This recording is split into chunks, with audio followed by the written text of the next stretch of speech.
Est-ce qu'en 2026, on peut encore vivre de la photographie dans un marché saturé de photographes, d'iPhone et d'intelligence artificielle? Depuis plus de 5 ans, le métier de photographe ne cesse de faire rêver les Français en quête de sens et d'indépendance dans leur carrière. À tel point qu'il est, depuis 5 ans, dans le top 10 des métiers de rêve chez les Français et même dans le top 3 de la génération Z aux côtés de mannequins et d'artistes et devant celui des influenceurs. Pourtant, la photographie, et plus spécifiquement en France, a subi en moins de 10 ans des transformations profondes, bien plus qu'elle n'en a connu ces 100 dernières années. La question qui brûle les lèvres de tous ceux qui souhaitent devenir ou qui sont déjà professionnels est la suivante: est-il encore possible de vivre dignement de la photographie dans un marché qu'on dit saturé, inondé par les images générées par intelligence artificielle et dominé par l'instantanéité du smartphone? La réponse, pour moi, c'est un oui catégorique. Alors un oui catégorique, d'accord, mais un oui conditionnel et lucide. Bonjour à tous, je suis Julia Guérin et dans cette vidéo, vous l'avez bien compris, on va se demander s'il est encore possible de vivre du métier de photographe. Désormais, réussir en photographie ne signifie pas seulement savoir photographier. Ça signifie savoir gérer, savoir anticiper et surtout entreprendre. On assiste à ce qu'on pourrait appeler le grand réveil, ou en tout cas ce que j'appelle comme ça, maintenant que la poussière soulevée par le développement des IA depuis 2020 est retombée. La panique initiale a laissé place à l'adaptation, ou plutôt l'existence de l'IA n'a laissé aucun autre choix que de s'adapter. Le marché s'est restructuré non pas en excluant l'humain, mais en redéfinissant sa valeur ajoutée. L'image est devenue une banalité accessible à tous pour clairement 3 fois rien, mais c'est précisément cette abondance qui a fait grimper en flèche la valeur de ce qui ne peut pas être automatisé: la relation, l'expérience et l'authenticité. Dans cette vidéo, je vais faire grincer quelques dents et je vais peut-être briser quelques rêves en abordant la réalité pragmatique du terrain et de la photographie. Les photographes ne peuvent plus être seulement des photographes.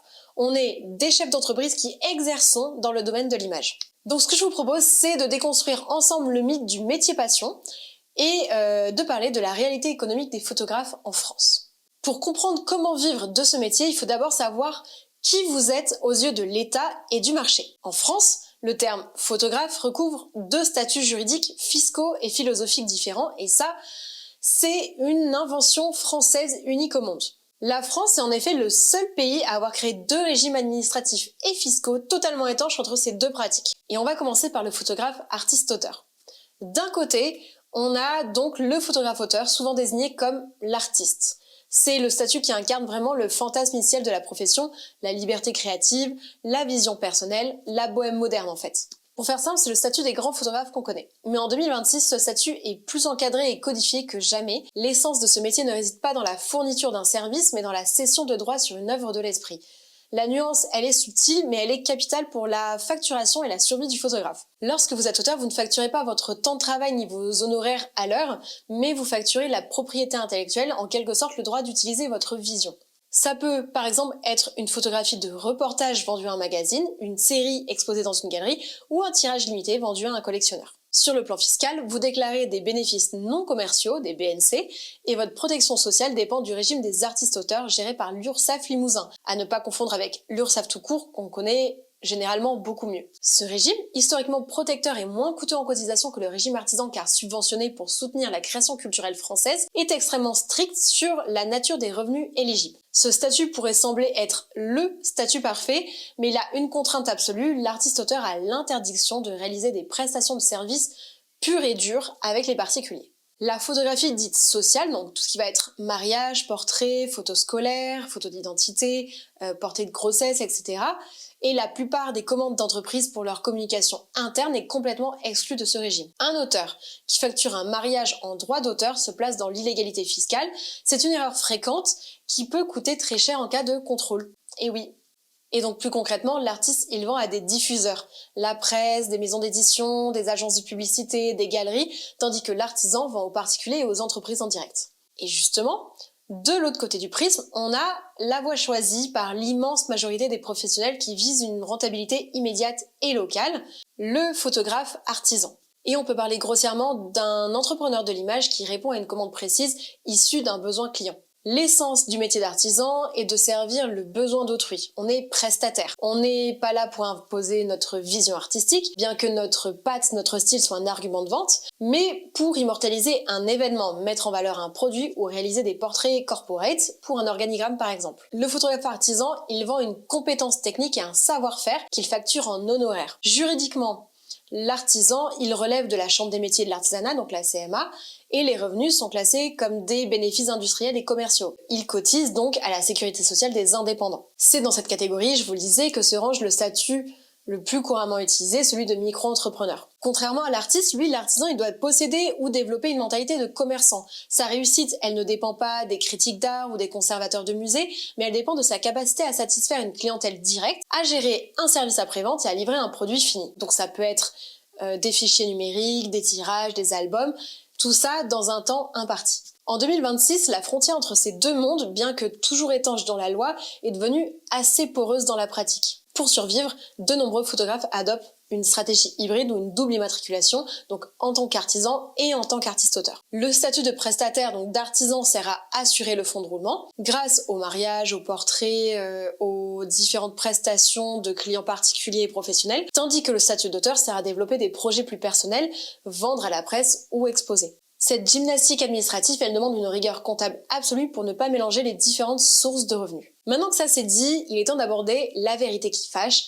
En 2026, faire de belles photos n'est plus une fin en soi, c'est le prérequis minimal, c'est le ticket d'entrée pour être photographe. Ce qui différencie le photographe qui vit de son métier de celui qui lutte pour payer son loyer, ce n'est pas la qualité de son capteur ni la finesse de ses photos, c'est sa qualité d'entrepreneur. On peut appliquer la règle des 10-90. Un photographe indépendant passe environ 10 à 15% de son temps à prendre des photos. C'est la partie visible de l'iceberg, celle que l'on monte sur Instagram, celle qui fait rêver, mais les 85 à 90% restants sont engloutis par la machine entrepreneuriale. Le marketing et le commercial, c'est à peu près 30%, c'est le nerf de la guerre.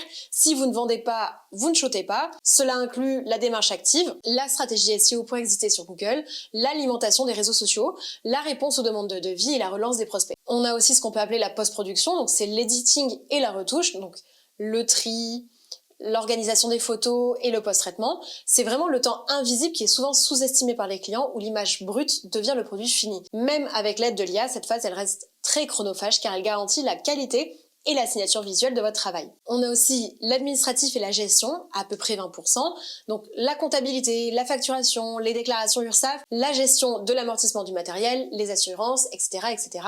C'est la part la moins glamour, mais la plus vitale pour éviter le naufrage fiscal et financier. Et enfin, la relation client, on peut dire environ 10%, les rendez-vous de préparation, les livraisons et le service après-vente, ainsi que la gestion de crise et des attentes de ces fameux clients. Et donc cette réalité, elle impose un constat, nous sommes des chefs d'entreprise qui faisons accessoirement de la photographie. Et accepter cette réalité, c'est la première étape vers la viabilité économique. Par ailleurs, dans un monde saturé d'images numériques, la connexion humaine est devenue l'une des clés incontournables du succès. Face aux caprices des algorithmes, notre meilleur atout reste le réseau. Et faire du réseau aujourd'hui, c'est pas distribuer des cartes de visite dans des soirées mondaines en espérant un miracle dès le lendemain. C'est une vraie démarche proactive d'intégration dans un écosystème local. Par exemple, pour un photographe de mariage, ça va être contacter des domaines, des traiteurs, des fleuristes ou des wedding planners. Pour un photographe corporate, c'est aller démarcher les agences de communication, les directeurs des ressources humaines ou encore les clubs d'entrepreneurs locaux par exemple. La qualité première de l'entrepreneur photographe est sa capacité à sortir de sa grotte. Alors, je vous l'accorde, c'est pas toujours facile. L'isolement, c'est vraiment le piège du freelance et j'avoue parfois je tends à tomber dedans, mais faut pas se laisser faire parce que on n'échappe pas à cette règle. Il faut aller chercher les contrats, il faut provoquer les opportunités, il faut provoquer la chance. Participer à des salons, nous impliquer dans la vie économique locale. Le photographe qui réussit est celui qu'on connaît, qu'on voit et en qui on a confiance avant même d'avoir vu ces images. La recommandation humaine, le bouche à oreille, ça vaut 1000 likes sur Instagram, je vous promets. Également, l'entrepreneur photographe, c'est un orchestre à lui tout seul. Il doit être capable de changer de casquette 10 fois par jour. À 9h, je gère mes finances. À 10h, je suis directrice artistique pour un shooting. À 14h, je suis community manager. Et à 16h, je suis technicienne informatique parce que je répare mes problèmes de serveur. Cette polyvalence, elle exige une autodiscipline ferme. Personne n'est là pour vérifier si vous vous levez le matin, si vous ne passez pas 3 heures à scroller sur TikTok au lieu de démarcher, si vous respectez vos délais. La capacité à s'autogérer, à se fixer des objectifs clairs et à s'y tenir sans supervision extérieure est peut-être la compétence la plus difficile à acquérir et à conserver sur le long terme. Et ça, c'est une grande charge mentale et une pression constante qu'il faut savoir adapter au quotidien pour être actif et performant, sans pour autant tomber dans l'excès inverse de l'épuisement au travail. Évidemment, il est temps de parler de l'éléphant dans la pièce, l'intelligence artificielle arrivée depuis 5 ans. Est-ce que l'IA va nous remplacer en tant que photographe? Alors non, non. L'IA ne va pas nous grand remplacer. En revanche, elle représente un énorme filtre. L'IA, c'est comme un super assistant. Par exemple, certains utilisent des logiciels de tri automatique basés sur l'IA pour permettre de gagner du temps sur l'editing, donc sélectionner les meilleures images d'un shooting ou d'un mariage par exemple. Les outils de retouche lissent plus vite les peaux, enlèvent des éléments gênants, recadrent intelligemment avec une certaine précision les photos et avec surtout une grande rapidité. Alors c'est quand même à relativiser, j'en suis consciente, mais c'est pas le sujet ici. Ici je fais un état de fait, on va pas rentrer dans tous les détails. Et oui, je vous entends, je sais que beaucoup d'entre vous vont être en colère contre ces phénomènes. Mais là, c'est un fait, on peut pas nier l'existence de l'IA et on pourra pas la faire disparaître. L'IA permet de gagner du temps sur notre vie de photographe et d'entrepreneur. Elle nous libère des tâches répétitives pour nous permettre de nous concentrer sur ce qui a le plus de valeur, la prise de vue, la relation client et la stratégie commerciale. Mais là où je vous rejoins, c'est qu'elle a effectivement tué le bas du marché. La photo pour les banques d'images et les backshots sont désormais générées par des prompts pour 3 fois rien. Ce marché-là, il est perdu, on peut le déplorer, mais ça changera pas et on va pas le faire revenir. En revanche, si l'IA peut créer la perfection, elle peine à créer l'âme. En 2026, on observe un phénomène de rejet de la perfection synthétique. Le public qui est saturé d'images lisses et artificielles a envie d'avoir des imperfections, du grain et du fait main. Et c'est l'une des raisons très fortes qui fait par exemple que chaque Miyazaki est un véritable succès. Mais plus concrètement, l'exemple le plus récent au moment où j'ai écrit cette vidéo, c'était celui de la campagne publicitaire d'Intermarché avec le mal-aimé ou le loup végétarien. Alors que de nombreuses marques comme McDo échouent avec des publicités 100% IA, Intermarché a fait le pari inverse. Ils ont produit un court film d'animation réalisé manuellement, image par image, avec une texture, une patte artistique humaine et une narration émotionnelle forte, où un loup change de régime alimentaire pour s'intégrer à la communauté de la forêt. Le résultat, un succès viral planétaire, des dizaines de millions de vues à travers le monde et une adhésion émotionnelle massive. En tant que photographe, la leçon qu'on doit en retenir est claire, ne cherchons pas à être plus parfaits que la machine, soyons plus humains, racontons des histoires que l'algorithme ne pourra pas inventer. Ceci étant dit, qu'en est-il du marché aujourd'hui? Est-ce qu'on peut encore réaliser le rêve de millions de Français en devenant photographe et en vivant de ce métier passion? Bien, je pense que oui, sinon très clairement je serais pas là pour vous en parler. Mais notre réalité économique dépend entièrement de notre spécialisation et de la façon dont on aborde notre métier. On va commencer par le secteur le plus prestigieux, mais aussi le plus précaire, la photographie d'auteur et le marché de l'art. Ici, comme je vous l'ai dit, on ne vend pas une prestation, on vend une cote, on vend une signature. Le quotidien du photographe artiste en 2026 est paradoxalement très administratif. Contrairement à l'image de l'artiste maudit dans son atelier, l'artiste contemporain passe une grande partie de son temps à monter des dossiers. La survie économique dépend souvent de l'obtention de bourses de création ou de résidence. Rédiger une note d'intention, justifier une démarche administrative, établir un budget prévisionnel de production,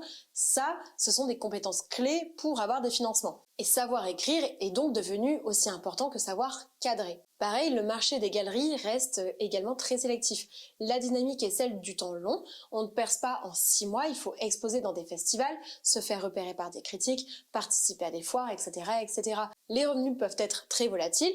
On peut faire une vente à 5 000 € puis avoir 6 mois de disette. Et c'est pourquoi la quasi-totalité des photographes auteurs aujourd'hui maintiennent une activité alimentaire ou une activité hybride, donc de l'enseignement, du workshop, des commandes corporate pour lisser leurs revenus sur l'année. C'est un choix de vie qui demande une résilience financière et psychologique assez hors norme finalement. Du côté du photographe artisan, la saturation du marché est un fait accompli. En France, le nombre de micro-entrepreneurs dans la photographie a explosé. Fin 2023, on comptait déjà plus de 55 000 entrepreneurs individuels déclarés dans la photographie et environ 6 000 salariés photographes. Et chaque année, c'est près de 10 000 nouvelles entreprises dans le secteur qui se créent. Et ça, c'est énorme. C'est comme si une mini-ville était spécialisée en France dans la photographie. Mais alors c'est à relativiser quand même parce que ces chiffres cachent deux réalités. Tout le monde ne vit pas de la photo à temps plein et il y a un gros turnover. Beaucoup se lancent, mais dans le lot, combien arrive à durer? J'ai aussi d'autres chiffres qui ne sont pas d'autres chiffres spécifiques au domaine de la photo, mais pour vous donner un ordre d'idée, le revenu moyen d'un micro-entrepreneur en 2024 était de 7 641 € annuels. Seuls 6,4% dépassent les 15 000 €. Alors, n'allez pas croire que les photographes sont des exceptions, ils font partie de ces chiffres. Il faut également tenir compte des disparités territoriales. En Île-de-France, on a tendance à avoir plus de revenus issus de la photo, en moyenne, que dans certaines régions en métropole ou en outre-mer qui connaît une baisse notable de revenus. Sans oublier qu'aujourd'hui, un boîtier à 2 000 € permet de faire des choses que seul un boîtier à 20 000 € pouvait faire il y a 20 ou 30 ans. Le ticket d'entrée technologique a aussi sauté. Donc ainsi, l'abondance d'images et l'arrivée de l'IA ont fait chuter la valeur perçue des images. Le client lambda, armé de son smartphone dopé à l'intelligence artificielle, pense parfois pouvoir faire pareil. On a un marché qui est vraiment à deux vitesses. D'un côté, une masse de photographes qui luttent pour la survie, qui arrêtent souvent au bout d'1 an et demi, 2 ans, et de l'autre, ceux qui ont réussi à passer le cap des 3 ans, qui se sont structurés, qui captent la majorité de la valeur du marché. Alors, est-ce qu'on peut vivre de la photo? Oui, il y a de la place pour tout le monde sur le papier, mais malheureusement tout le monde n'arrivera pas à faire sa place. La saturation est réelle, mais elle concerne surtout le milieu et le bas de gamme. Et je vais aussi aborder la question de la concurrence déloyale, le phénomène des photographes gris. C'est un sujet qui crispe la profession depuis des années, voire pour ainsi dire depuis toujours. Nous, en tant que professionnels installés, on paye des charges, on paye un loyer, on paye des assurances, du matériel à amortir, etc. Et face à nous, on a ce que certains appellent les photographes gris ou... En 2 mots, je vous renvoie à ma vidéo sur ce sujet. Et dans ce cas-là, ce sont souvent des passionnés, talentueux ou non, qui exercent une autre profession en tant que salariés la semaine et qui vont le week-end pour le plaisir ou pour financer leur prochain objectif, faire des missions photo. Comme ils n'ont pas besoin de vivre de cette activité, ils cassent les prix. Donc ils peuvent facturer un mariage à 500 €, là où nous, notre seuil de rentabilité est minimum à 1 500 €. Et au-delà du fait qu'exercer une activité sans statut juridique est illégal, le plus grave problème que ça cause à la profession, selon moi, c'est que ça met dans l'esprit du grand public que la photographie ne coûte pas cher et que ce n'est pas un produit de luxe. Alors que si, la photographie coûte cher, mais pour une bonne raison. Ça, c'est une dévaluation culturelle du métier et pour nous en sortir, on doit absolument fuir ce segment de marché low cost qui est de toute façon perdu d'avance. Côté photographie sociale, particulièrement le mariage, c'est clairement le secteur qui fait vivre le plus de monde. Environ 80% des photographes professionnels se tirent des revenus de la photographie sociale. Mariage, famille, nouveau-né. Alors pourquoi? Parce que c'est l'émotion humaine qui reste un secteur interdit à l'IA. On peut même parler de l'anti-perfection. La tendance, elle est au documentaire et à l'authenticité brute. On voit un retour en force du flash direct, donc style édito ou paparazzi, du flou, du mouvement volontaire et des photos prises sur le vif, imparfaites mais vivantes. En revanche, il y a aussi une nouvelle concurrence indirecte sur les mariages par exemple, le Wedding Content Creator. Donc c'est un prestataire qui vient le jour J avec un smartphone, qu'il filme toute la journée en format vertical pour une livraison quasi instantanée parce qu'on parle de 24 heures d'attente pour la livraison. Alors oui, c'est une concurrence indirecte, mais il y a une solution que je vois claire et efficace. Soit on peut intégrer cette offre à nos prestations, soit on peut en faire des partenaires. Et je sais là encore que vous allez lever les yeux au ciel, je sais aussi qu'on nous demande de faire de plus en plus de choses et je sais aussi qu'il faut faire des choix dans ce qu'on propose, mais à nouveau j'ai pas le temps de tout développer ici, c'est pas fondamentalement le sujet, donc je vous demanderai de prendre cette partie pour argent comptant et éventuellement j'aborderai la question dans une autre vidéo. Et enfin, il faut parler de l'expérience client. Dans le secteur saturé de la photo, on doit vendre une expérience. La différence se fait sur la rapidité de réponse, sur la capacité à rassurer et à guider les modèles et à être présent et apaisant le jour J. C'est un métier physique, épuisant et saisonnier. On travaille quand les autres s'amusent et surtout on n'a pas le droit à l'erreur ou alors très très peu parce que oui, si vous ratez les photos, personne ne pourra les réinventer et pas même l'IA. Enfin, le B2B, l'entreprise, c'est le pivot stratégique majeur. Les entreprises ont un besoin insatiable de contenu pour nourrir leur marque employeur. Elles ne veulent plus des banques d'images froides, on en a parlé. Elles veulent montrer leurs vrais collaborateurs, leurs vrais locaux, leurs vrais métiers pour créer de la confiance. Le photographe corporate en 2026 est un partenaire de communication. Il réalise des trombinoscopes, des reportages industriels, mais aussi et de plus en plus de courtes vidéos d'interviews par exemple. Alors, de plus en plus, attention, pas tous, moi je le fais pas par exemple. Alors ok, c'est peut-être pas le domaine le plus sexy quand on s'imagine devenir le nouveau Sol Later français, ok, mais quand on veut vivre de la photo, faut y penser. Et pour finir, je vous propose de parler un petit peu de la trajectoire personnelle du métier passion, comment on fait pour naviguer entre nos rêves, nos envies et la réalité du marché. On entend partout, faites ce que vous aimez, lancez-vous, ça ne coûte rien, c'est facile. Alors, si, ça coûte et non, c'est pas facile. Ça coûte du temps perso, avec nos proches, on a des choix à faire que parfois des salariés qui nous entourent ne comprennent pas, on a des investissements à faire qui parfois échouent. Alors oui, il faut faire ce qu'on aime, sinon on ne tiendra pas sur la durée, mais attention au démarrage.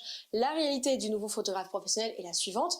Au début, on n'accède pas uniquement à nos clients de rêve. On ne photographie pas que des mariages dans des domaines en Toscane. On commence peut-être par des portraits standards d'entreprise ou de l'immobilier local et c'est normal. Il faut accepter cette phase de construction de trésorerie et de développement. Je tiens quand même à apporter une nuance capitale à s'appliquer. Il faut savoir refuser. Pourquoi? Parce que si on nous propose une prestation qui n'est pas du tout dans nos compétences ou dans notre spécialisation, par exemple, on nous demande de la vidéo alors qu'on sait pas faire ou qu'on veut pas faire, c'est ok aussi, ou un reportage sportif alors qu'on est spécialisé dans la photo culinaire, il faut savoir dire non, il faut oser dire non. Accepter une mission pour laquelle on n'est pas qualifié peut nous dégoûter du métier, voire être dangereux pour notre réputation. Or, quand on est indépendant, la réputation, c'est notre bien le plus précieux. Une mauvaise expérience client se propage 10 fois plus vite qu'une bonne recommandation. Il y a aussi une question d'intégrité. Refuser un client qui ne partage pas vos valeurs ou qui veut négocier vos prix à la baisse est aussi un acte de gestion et c'est ok. Un client qui paye mal est souvent celui qui va exiger le plus. Alors, gardez votre énergie, épargnez-vous un peu et osez refuser aussi les prestations qui ne vont pas du tout dans votre sens. Si on doit résumer, est-ce que vivre de la photo en 2026 c'est possible? La réponse est un grand oui, évidemment, mais à nouveau c'est un oui conditionnel et lucide. Il faut être conscient que le métier a changé, il ne s'agit plus de prendre des photos mais de fournir des solutions visuelles en tant qu'entrepreneur agile. Et ceux qui restent et qui vivent bien sont ceux qui ont accepté leur double casquette, artiste dans l'âme, mais entrepreneur dans les faits. C'est souvent un métier très difficile, très exigeant, souvent solitaire, mais pour ceux qui acceptent cette réalité entrepreneuriale, ça reste un merveilleux métier qui permet de garder la trace de notre histoire et de notre humanité. Merci beaucoup de m'avoir écouté jusqu'à la fin. C'est une vidéo très dense et j'ai conscience que cette vidéo n'a pas le contenu 100% optimiste et encourageant que vous auriez souhaité entendre. Mais en tant qu'ancienne accompagnatrice de porteurs de projets et actuelle photographe, il me semblait vraiment essentiel d'être très concrète et de ne pas vous mentir à ce sujet. Se voiler la face, c'est jamais une solution quand il s'agit de devenir indépendant.